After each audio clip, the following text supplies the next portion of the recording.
Hi friends, Suma cooking ಚಾನಲ್ಗೆ ಸ್ವಾಗತ. Please ಹೊಸಬ್ರು ಯಾರಾದರೂ ನನ್ನ ಚಾನಲ್ ನೋಡ್ತಾ ಇದ್ದರೆ ಸಬ್ಸ್ಕ್ರೈಬ್ ಮಾಡ್ಕೊಳ್ಳಿ, ಪಕ್ಕದಲ್ಲಿರೋ ಬೆಲ್ ಬಟನ್ನ ಕ್ಲಿಕ್ ಮಾಡಿ. ನಾನು ಹಾಕೋ ವೀಡಿಯೋಸ್ ಎಲ್ಲ ನಿಮಗೆ ಬರುತ್ತೆ. ಹಾಗೆ ಕಮೆಂಟ್ ಹಾಕೋದನ್ನು ಮಾತ್ರ ಮರಿಬೇಡಿ. ಹಾಗೆ ವಿಡಿಯೋಗೊಂದು ಲೈಕ್ ಕೊಡಿ. ಈಗ ನಾನು ಸಿಂಪಲ್ಲಾಗಿ ಬೀನ್ಸ್ ಪಲ್ಯ ಮಾಡ್ತಾಯಿದ್ದೀನಿ. ಅದಕ್ಕೆ ಮೊಳಕೆ ಕಾಳನ್ನು ಸೇರಿಸಿ ಮಾಡ್ತಾಯಿದ್ದೀನಿ. ಜಾಸ್ತಿ ಏನೂ ಹಾಕ್ತಾಯಿಲ್ಲ, ನಾನು ಸಿಂಪಲ್ಲಾಗಿ ಮಾಡ್ತಾಯಿದ್ದೀನಿ. ಈ ಥರ ನೀವು ಒಮ್ಮೆ ಟ್ರೈ ಮಾಡಿ, ತುಂಬ ಚೆನ್ನಾಗಿರುತ್ತೆ. ಬನ್ನಿ ಹೇಗೆ ಮಾಡ್ತೀನಿ ಅಂತ ನಿಮಗೆ ಈ ವಿಡಿಯೋ ಮುಖಾಂತರ ತೋರಿಸ್ತೀನಿ.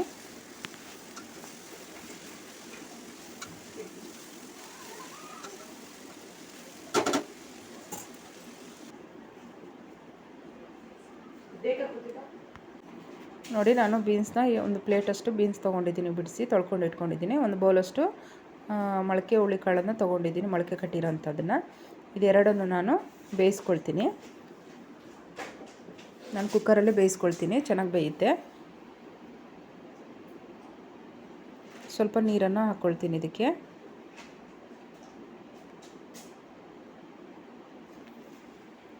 ಸ್ವಲ್ಪ ರುಚಿಗೆ ತಕ್ಕಷ್ಟು ಉಪ್ಪನ್ನು ಹಾಕ್ಕೊಳ್ತಾ ಇದ್ದೀನಿ.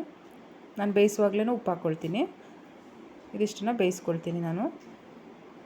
ನಾನು ಒಗ್ಗರಣೆಗೆ 6 ಈರುಳ್ಳಿ ತೊಗೊಂಡಿದ್ದೀನಿ. ನೋಡಿ, ಈ ಥರ ಉದ್ದುದ್ದ ಕಟ್ ಮಾಡಿ ಇಟ್ಕೊಂಡಿದ್ದೀನಿ. ಸ್ವಲ್ಪ ಕಾಯಿ ತೊಗೊಂಡಿದ್ದೀನಿ, ತುರಿದ್ಬಿಟ್ಟು ಹಸಿಕಾಯಿ.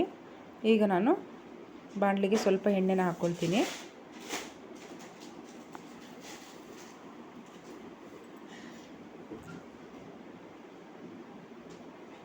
ನೋಡಿ, ಬೇಯಿಸ್ಕೊಂಡಿದ್ದೀನಿ, ಈ ಥರ ಮೆತ್ತಗೆ ಬೆಂದಿದೆ.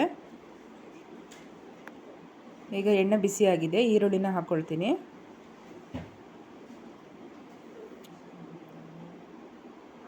ಇದನ್ನು ಸ್ವಲ್ಪ ಫ್ರೈ ಮಾಡ್ಕೊಳ್ತೀನಿ, ಈರುಳ್ಳಿನ.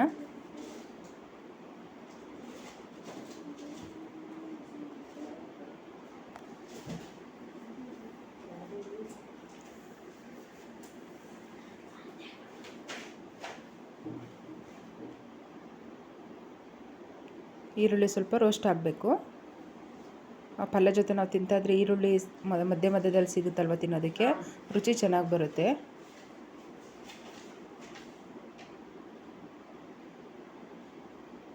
ನೋಡಿ, ಈಗ ನಾನು ಸ್ವಲ್ಪ ಅರಿಶಿನ ಪುಡಿನ ಹಾಕ್ಕೊಳ್ತಾ ಇದ್ದೀನಿ.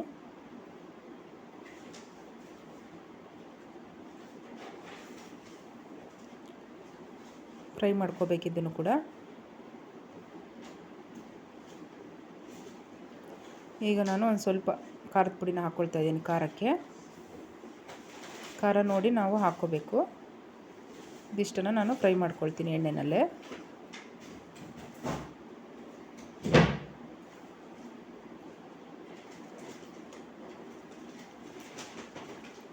ಇದು ಸ್ವಲ್ಪ ಎಣ್ಣೆಯಲ್ಲಿ ಫ್ರೈ ಆಗಬೇಕು.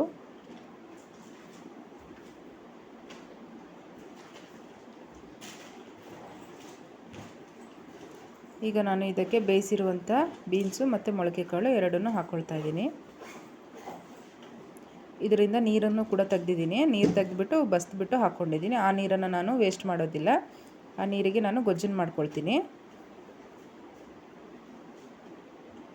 ಇದಿಷ್ಟನ್ನು ಮಿಕ್ಸ್ ಮಾಡ್ಕೋಬೇಕು.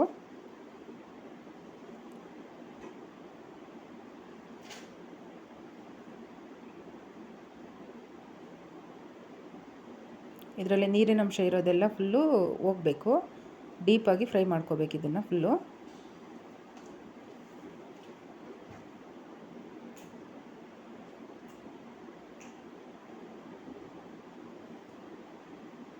ಒಂದು 5 ನಿಮಿಷಗಳ ಕಾಲ ತನಕ ಇದನ್ನು ನಾವು ಕಡಿಮೆ ಉರಿ ಇಟ್ಕೊಂಡು ಬೇಯಿಸ್ಕೋಬೇಕು ಎಣ್ಣೆನಲ್ಲೇ.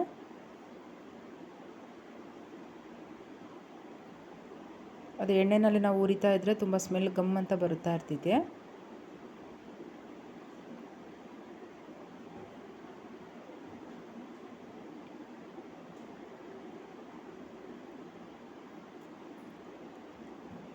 ಈಗ ಇದಕ್ಕೆ ನಾನು ಸ್ವಲ್ಪ ತೆಂಗಿನಕಾಯಿನೂ ಕೂಡ ಮಿಕ್ಸ್ ಮಾಡ್ಕೊಳ್ತೀನಿ.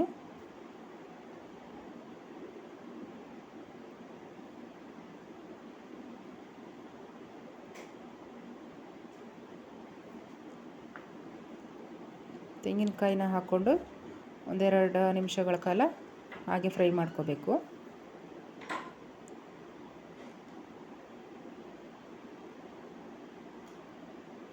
ಇಷ್ಟೇ ಫ್ರೆಂಡ್ಸ್, ಸಿಂಪಲ್ಲಾಗಿ. ಜಾಸ್ತಿ ನಾನು ಏನನ್ನು ಬಳಸಿಲ್ಲ. ಸಿಂಪಲಾಗಿ ಈ ಥರ ಮಾಡಿ ತುಂಬ ಚೆನ್ನಾಗಿರುತ್ತೆ.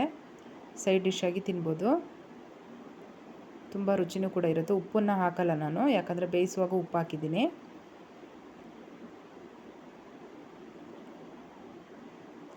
ನಮ್ಮ ಹಳ್ಳಿ ಸೈಡೆಲ್ಲ ಈ ಥರ ಸಿಂಪಲಾಗಿ ಮಾಡ್ತಾರೆ. ಮಸಾಲೆ ಏನೂ ನಾವು ಹಾಕೋದಿಲ್ಲ. ನೋಡಿ ಸಿಂಪಲಾಗಿ ಮಾಡಿದ್ದೀನಿ. ತುಂಬ ಚೆನ್ನಾಗಿ ಬಂದಿದೆ. ಒಮ್ಮೆ ಟ್ರೈ ಮಾಡಿ. ತುಂಬ ರುಚಿಯಾಗಿ ಕೂಡ ಇರುತ್ತೆ. ವಿಡಿಯೋ ಕೊನೆಯ ತನಕ ನೋಡಿದವರಿಗೆ ತುಂಬ ಧನ್ಯವಾದಗಳು. ಹಾಗೆ ಯಾರೆಲ್ಲ ಸಬ್ಸ್ಕ್ರೈಬ್ ಮಾಡ್ಕೊಂಡಿಲ್ಲ ಪ್ಲೀಸ್ ಸಬ್ಸ್ಕ್ರೈಬ್ ಮಾಡ್ಕೊಳ್ಳಿ. ಲೈಕ್ ಕೊಡೋದನ್ನು ಮಾತ್ರ ಮರಿಬೇಡಿ. ಹಾಗೆ ಕಮೆಂಟು ಕೂಡ ಹಾಕಿ ಫ್ರೆಂಡ್ಸ್.